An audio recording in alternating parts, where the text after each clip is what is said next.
Hello everyone, ये मेरा lecture number 27 है। मैंने आपको प्रीवियस लेक्चर में बताया आपको कि general trends in chemical reactivity of group 16। पहला था रिएक्टिविटी टुवर्ड्स हाइड्रोजन, दूसरा था रिएक्टिविटी टुवर्ड्स ऑक्सीजन, तीसरा था reactivity towards halogens.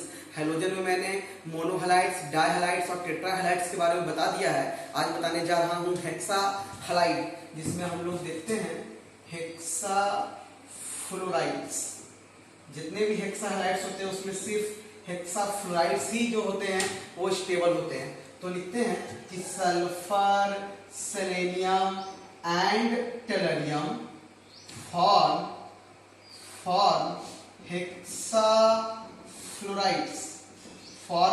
Hexafluorides showing दर्शाता है मैक्सिमम वैलेंसी ऑफ 6। जितने भी हेक्साफ्लोराइड हैं दे ऑल इन्वॉल्व, ये सभी इन्वॉल्व करते हैं sp3d2 हाइब्रिडाइजेशन स्टेट। 10 इस प्रकार जब sp3d2 हाइब्रिडाइजेशन होगा तो 10 हेक्साफ्लोराइड्स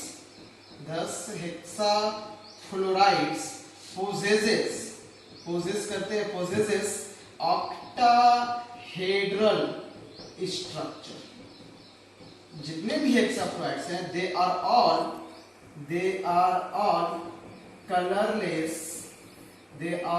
कलरलेस गैसेस।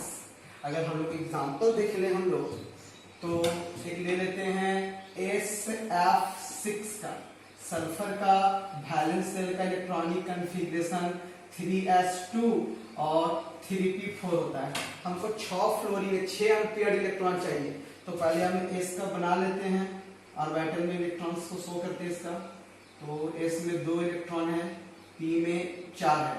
तो हमको दिख रहा है कि मात्र 2 अनपेयर्ड इलेक्ट्रॉन है। हमको चाहिए कितना? 6, और है इसके पास कितना? सिर्फ 2। तो हम लोग क्या करते हैं कि इसको हम लोग एक्साइटेड स्टेट में ले जाते हैं और देखते हैं 3s2 लिखते हैं इसमें, s में 1, p में 3 और 3d। तो 3d में हम लोग देखें 5 है तो इसमें रहेगा 2 इलेक्ट्रॉन। अब देख लीजिए आप, 6 अनपेयर्ड इलेक्ट्रॉन है, 1 2 3 4 5 6 फ्लोरीन भी था। तो फ्लोरीन का हम लोग जानते हैं कि वैलेंस शेल में होता है 2s2 और 2p5। अगर हम लोग इसमें इलेक्ट्रॉन्स भरें तो कुछ इस प्रकार से भरेंगे 1 2 3 4 5। फिर और फ्लोरीन है, टोटल 6 फ्लोरीन है, 2s2 2p5 1 2 3 4 5 और फ्लोरीन आइटम है 2s2 2p5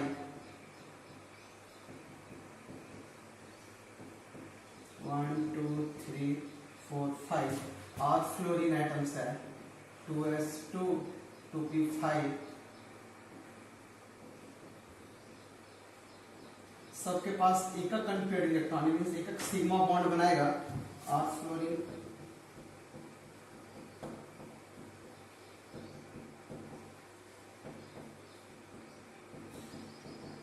एक और फ्लोरीन, 6 फ्लोरीन था, total 6 fluorine items are present in SF6। हम लोग देखते हैं अब जो सभी हैं वो एक सिग्मा बॉन्ड बनाएंगे। ये यहाँ से एक सिग्मा का फॉर्मेशन किया, ये भी यहाँ से दूसरा सिग्मा, ये भी थर्ड, ये फोर्थ, ये फिफ्थ और ये लास्ट 6। देख लीजिए 6 सिग्मा तक हाइब्रिडेशन गिनते हैं, दैट इज यहाँ तक। तो हो गया sp3d2, 6 बॉन्ड पेयर और 0 लोन पेयर। कुछ इस टाइप का स्ट्रक्चर देखेंगे SF6 का।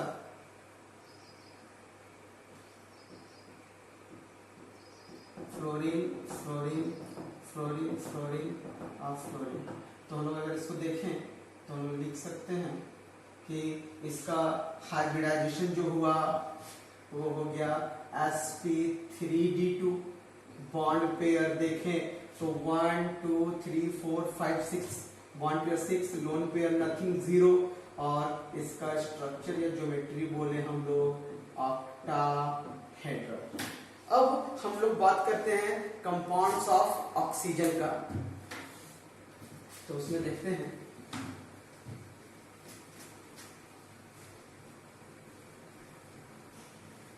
ऑक्सीजन, तो टॉपिक देते हैं हम लोग O2, नाम है इसका डाई ऑक्सीजन।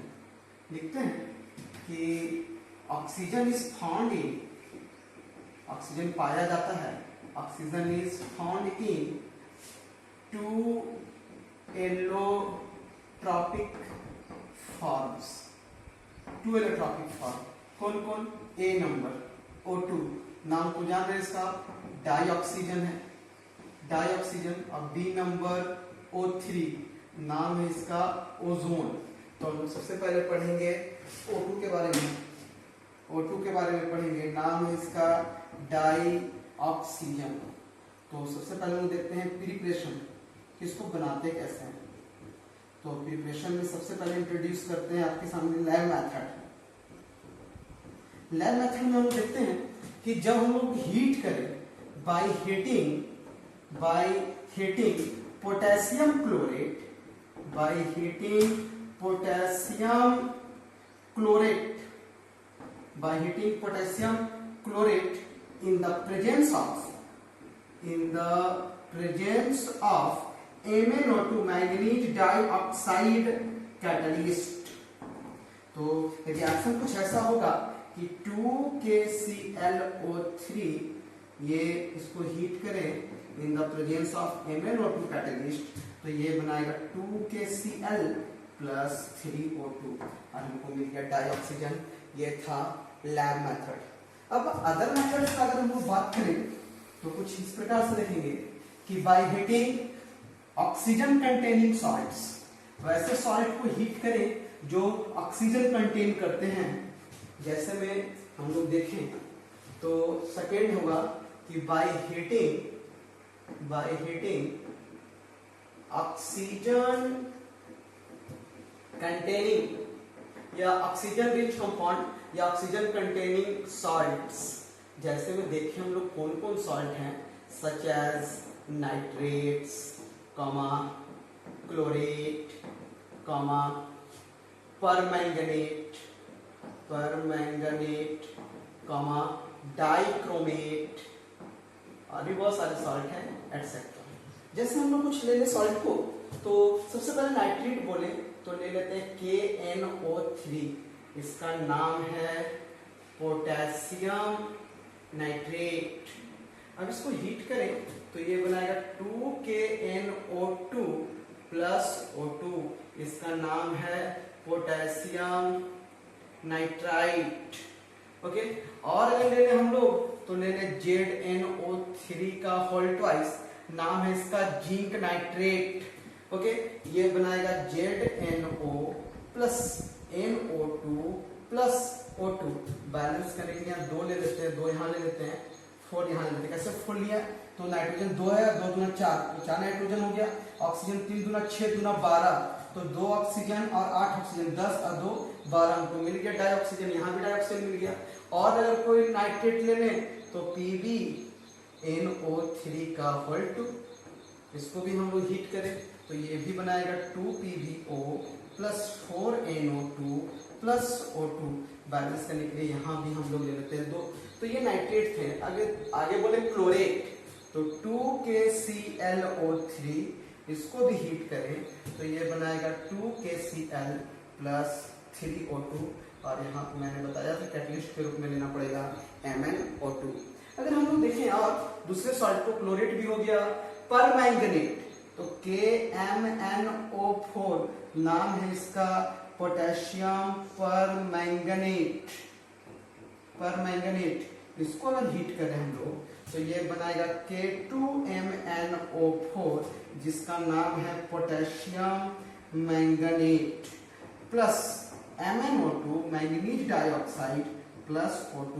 बैलेंस करने के लिए यहाँ पे हम लोग 2 लगा देंगे।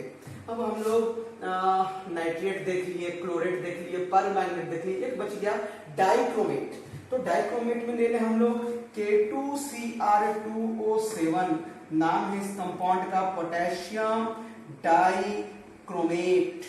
अब हम लोग इसको भी हीट कर दें तो ये बनाएगा K2CrO4, नाम है इसका पोटेशियम क्रोमेट। क्या नाम बच्चे इसका? Potassium chromate. प्लस और क्या बनाएगा? Chromium oxide. प्लस और क्या बनाएगा? O2। अब इसको बैलेंस के लिए यहाँ पे 4 ले लेते हैं, 4 यहाँ भी ले लीजिए। अब क्रोमियम जो था वो 8 था, तो क्रोमियम यहाँ 4 हुआ, तो 2 यहाँ और ले लीजिए। अब ऑक्सीजन यहाँ पे 28 है, तो यहाँ पे भी 3 ले लीजिए। गिन लीजिए, 4 चौके 16, 2 तिया 6, ओके 22 और 3 दूना 6, 22 और 6 28। तो हम लोग देखते हैं, ये था second method, preparation of dioxygen. तीसरा थर्ड नंबर देखेंगे तो by heating higher metallic oxides. हम लोग जब हायर मेटालिक ऑक्साइड्स को क्या करें? हीट करें, डिकम्पोज करें, तो हमको मिलेगा क्या? डाइऑक्सीजन। जैसे Ag2O, तो इसमें लेंगे हम लोग 4Ag प्लस O2। ले लें हम लोग PbO2, तो ये बनाएगा 2PbO प्लस O2। और ले लें हम लोग HgO, हीट करें, ये बनाएगा Hg प्लस O2। यहाँ पे भी 2 ले लेंगे। तो हम लोग देखें कि मेटल का ऑक्साइड को भी हीट करते हैं तो हम लोग को मिलता है डाई ऑक्सीजन। ये था third. Fourth, by thermal decomposition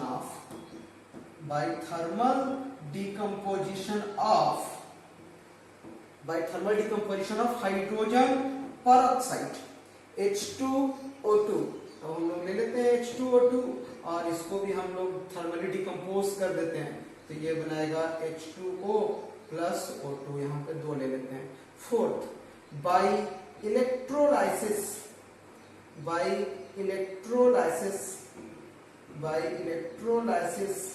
of acidified water. जैसे हम लोग क्या करते हैं, बहुत इंपॉर्टेंट मेथड है, ध्यान से देखिएगा। इसमें इलेक्ट्रोलाइसिस का यूज करके आपको हम समझा रहे हैं कि क्या करते हैं। इसके लिए सबसे पहले क्या करते हैं कि एक कंटेनर ले लेते हैं, राइट? कंटेनर ले लेते हैं, इसमें 2 हम लोग इलेक्ट्रोड को फिट करते हैं। अब उस इलेक्ट्रोड के साथ हम लोग देखेंगे कि उसको बैटरी से कनेक्ट करते हैं। हम लोग बैटरी से कनेक्ट करते हैं, एक तरफ पॉजिटिव एंड है, एक तरफ निगेटिव। ये पॉजिटिव वाला एंड को हम लोग कहते हैं एनोड और निगेटिव वाले एंड को कहते हैं हम लोग कैथोड, राइट? अगर हम लोग देखें इसमें, तो इसमें हम लोग कुछ वाटर को डिप कर देते हैं, वाटर डाल देते हैं इसमें, तो प्योर वाटर का कभी भी इलेक्ट्रोलाइसिस नहीं होगा। इसमें क्या डालें हम लोग? H2O। तो लोग ऐसे देखेंगे कि प्योर वाटर का इलेक्ट्रोलाइसिस नहीं होगा, तो लोग इसमें कुछ एसिड ऐड करेंगे। वैसा एसिड ऐड करेंगे जो क्या देगा? H+ आयन देगा। जैसे हम लोग देखें कि H2SO4 ले लें हम लोग एसिड में, ठीक है, और इसका हम लोग इसको तोड़ेगा तो ये टूटेगा 2H+ ion plus sulphate ion में, और वाटर को अगर तोड़े तो ये टूटेगा H+ और OH- आयन में। तो देखें कि प्योर वाटर का इलेक्ट्रोलाइसिस नहीं होता है, तो इसमें हम लोग क्या किए? एसिड ले लिए, तो इसलिए बोले उसको एसिडिफाइड वाटर को हम लोग क्या कर रहे हैं? इलेक्ट्रोलाइसिस करवा रहे हैं इसका। तो हम लोग देखिए H2SO4, और एनोड पे हम लोग देखते हैं कि ऑक्सीडेशन होता है, और कैथोड पे हम लोग जानते हैं कि रिडक्शन होता है, राइट? हम लोग जानते हैं कि हाइड्रोजन जो है वो प्लस आयन होता है, तो इधर हमको मिल जाएगा H2, क्योंकि निगेटिव एंड है, हाइड्रोजन प्लस है तो उसको अट्रैक्ट करेगा। और ऑक्सीजन जानते हैं हम लोग कि निगेटिव होता है, O2 होता है, तो ये चला जाएगा एनोड की तरफ। तो हमको यहाँ से एनोड पे मिलेगा डाई ऑक्सीजन और कैथोड पे मिलेगा डाई हाइड्रोजन। अगर हम लोग कुछ देखें तो लिख लेते हैं एट एनोड, और एक तरफ लिख लेते हैं एट कैथोड, राइट?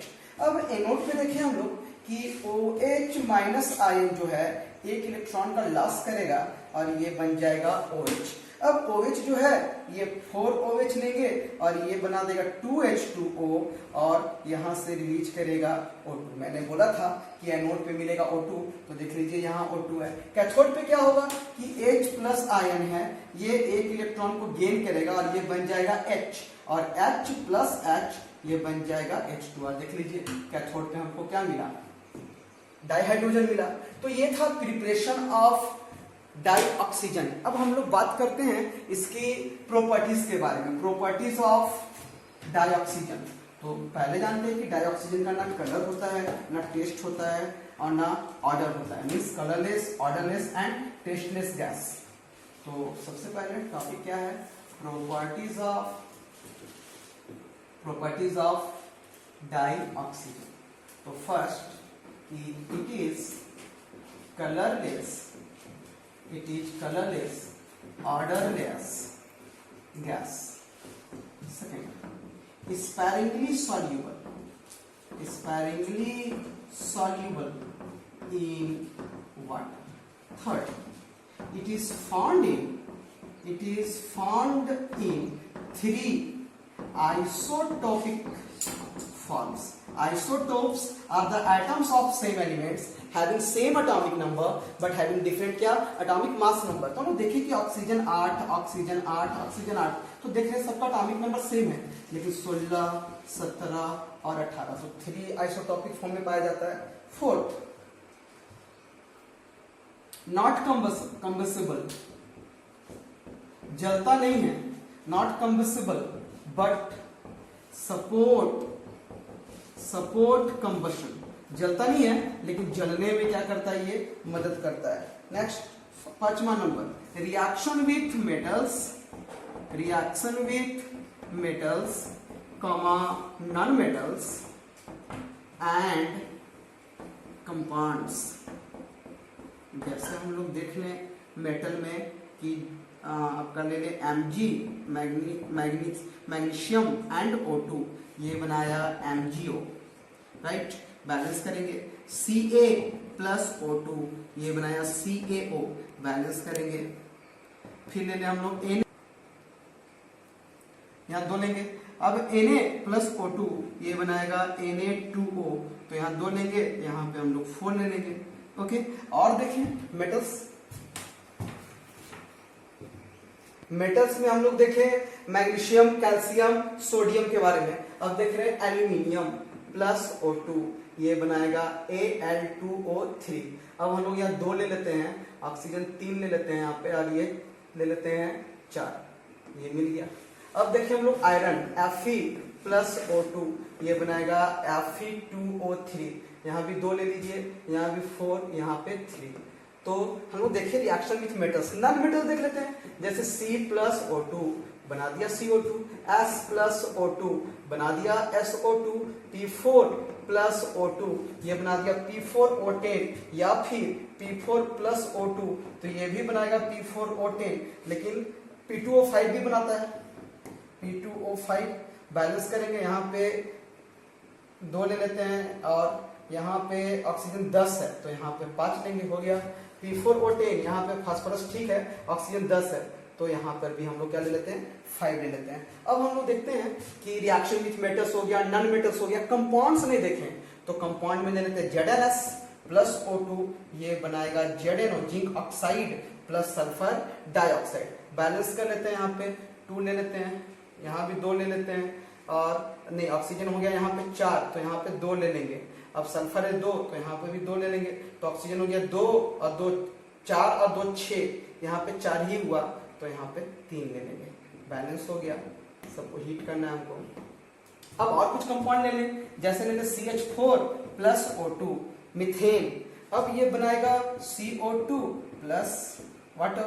बैलेंस करेंगे, हाइड्रोजन 4 है तो यहाँ पे 2 ले लेते हैं, ऑक्सीजन 2 और 2 4 तो यहाँ पर भी 2 ले लीजिए। और ले लीजिए C4H10 प्लस O2 ब्यूटेन, तो ये भी बना देगा CO2 प्लस H2O। अगर बैलेंस करें हम लोग इसको तो यहाँ पे कार्बन 4 है तो 4 ले लेते हैं, हाइड्रोजन 10 है तो यहाँ पे हम लोग ले लेते हैं 5। अब ऑक्सीजन हो गया 4 दूना 8 और 5 13, तो यहाँ पे ले लेते हैं 13/2। तो यहाँ पे हम लोग देखें reaction with metals, non metals and compounds. कुछ कंपाउंड जो होते हैं सम मेटल्स या सम कंपाउंड्स, लिखते हैं कि सम कंपाउंड्स आर कैटालाइटिकली ऑक्सीडाइज्ड। कुछ कुछ ऐसे मेटल होते हैं ना जो कैटालाइटिकली ऑक्सीडाइज होंगे, ऐसे अपने से नहीं होंगे, बिना कैटलिस्ट के प्रेजेंस में ये ऑक्सीडाइज होने वाले नहीं है। कुछ कुछ ऐसे कंपाउंड्स हैं, जैसे में हम लोग देखें अगर तो देखते हैं अमोनिया। मैंने आपको इसको स्वाल्ड प्रोसेस में पढ़ाया था कि अमोनिया कैटालाइटिकली ऑक्सीडाइज होगा in the presence of platinum और रोडियम कैटलिस्ट। ये बनाएगा nitric oxide and water. Balance करेंगे यहाँ 4, यहाँ 5, यहाँ भी 4 ले लें, यहाँ पे 6 ले लें। और देखें हम लोग तो SO2 contact process for the manufacture of sulphuric acid, ये बनाएगा 2SO3, यहाँ पे 2 ले लेते हैं और कैटलिस्ट है यहाँ V2O5। कुछ और देख लें हम लोग HCl प्लस O2, ये बनाएगा HCl ऑक्सीडाइज हो जाएगा Cl2 प्लस H2O में, और यहाँ पे क्यूप्रिक क्लोराइड कैटलिस्ट लेते हैं 4HCl, तो यहाँ पे 2 ले लेते हैं। हाइड्रोजन 4 है तो यहाँ भी 2 ले लेते हैं। ऑक्सीजन 2 है तो 2 है। तो हम लोग देखें ऑक्सीजन का प्रॉपर्टीज कि ये कलरलेस होता है, स्पैरिंगली सॉल्युबल होता है, ये 3 आइसोटॉपिक फॉर्म में पाया जाता है, कंबस्टिबल तो नहीं होता है लेकिन सपोर्ट करता है कंबशन को। रिएक्शन विथ मेटल्स देखें हम लोग, फिर नॉन मेटल्स देखें, कंपाउंड्स देखें, और ऐसा देखें कि कुछ कुछ कंपाउंड्स जो होता है वो कैटालाइटिकली ऑक्सीडाइज हो जाता है, जैसे में अमोनिया के बारे में देखें, सल्फर डाइऑक्साइड के बारे में देखें, हाइड्रोजन क्लोराइड के बारे में देखें, हाइड्रोक्लोरिक के बारे में देखें, एटसेट्रा। अब हम लोग बात करते हैं इसका यूजेस का। तो डाइऑक्सीजन का हम लोग इस्तेमाल करते हैं ऑक्सीडाइजिंग एजेंट के रूप में, और आर्टिफिशियल रेस्पिरेशन में भी हम लोग, जो लोग नेचुरल ब्रेथ कर रहे हैं तो ऑक्सीजन तो ले रहे हैं, लेकिन जो अनेबल होते हैं ब्रेथ करने में तो हम लोग उसमें ऑक्सीजन का मास्क लगाते हैं। मींस देखते हैं कि oxygen cylinders are widely used in hospitals. Next class में हम लोग पढ़ेंगे अबाउट ओजोन। Thank you.